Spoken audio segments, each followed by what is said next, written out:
2025ರ ಮುಂಗಾರು ಅವಧಿಯಲ್ಲಿ ರಾಜ್ಯದಲ್ಲಿ ಅತಿವೃಷ್ಟಿಯಿಂದ ಉಂಟಾದ ಹಾನಿ ಹಾಗೂ ಕೈಗೊಂಡ ಪರಿಹಾರ ಕ್ರಮಗಳ ಕುರಿತು ಮುಖ್ಯಮಂತ್ರಿ ಸಿದ್ದರಾಮಯ್ಯನವರ ನೇತೃತ್ವದಲ್ಲಿ ಗೃಹ ಕಚೇರಿ ಕೃಷ್ಣಾದಲ್ಲಿ ಮಹತ್ವದ ಸಭೆ ನಡೆಯಿತು. ಈ ಸಭೆಯಲ್ಲಿ ಸಚಿವರಾದ ಚೆಲುವರಾಯಸ್ವಾಮಿ, ಕೃಷ್ಣ ಬೈರೇಗೌಡ, ಎಚ್.ಕೆ. ಪಾಟೀಲ್, ಪ್ರಿಯಾಂಕಾ ಖರ್ಗೆ, ಸಂತೋಷ್ ಲಾಡ್, ಮುಖ್ಯ ಕಾರ್ಯದರ್ಶಿ ಡಾಕ್ಟರ್ ಶಾಲಿನಿ ರಜನೀಶ್ ಸೇರಿದಂತೆ ಸಂಬಂಧಪಟ್ಟ ಇಲಾಖೆಗಳ ಹಿರಿಯ ಅಧಿಕಾರಿಗಳು ಭಾಗವಹಿಸಿದ್ದರು. ಸಭೆಯಲ್ಲಿ ಮಳೆ ಹಾನಿಯಿಂದಾದ ನಷ್ಟ ಮತ್ತು ಅದರ ನಿರ್ವಹಣೆಯ ಕುರಿತು ಸಮಗ್ರವಾಗಿ ಚರ್ಚಿಸಲಾಯಿತು.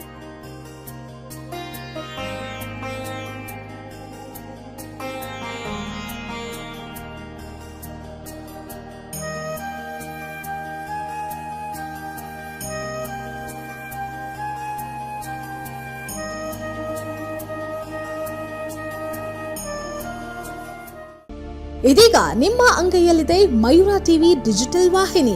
ಹೆಚ್ಚಿನ ವಿಶೇಷತೆಗಳಿಗಾಗಿ ಸಬ್ಸ್ಕ್ರೈಬ್ ಮಾಡಿ, ಶೇರ್, ಲೈಕ್, ಕಮೆಂಟ್ ಹಾಗೆ ಫಾಲೋ ಮಾಡೋದ್ರ ಮೂಲಕ ಪ್ರೀತಿ ಹಾಗೂ ಪ್ರೋತ್ಸಾಹ ನೀಡಿ.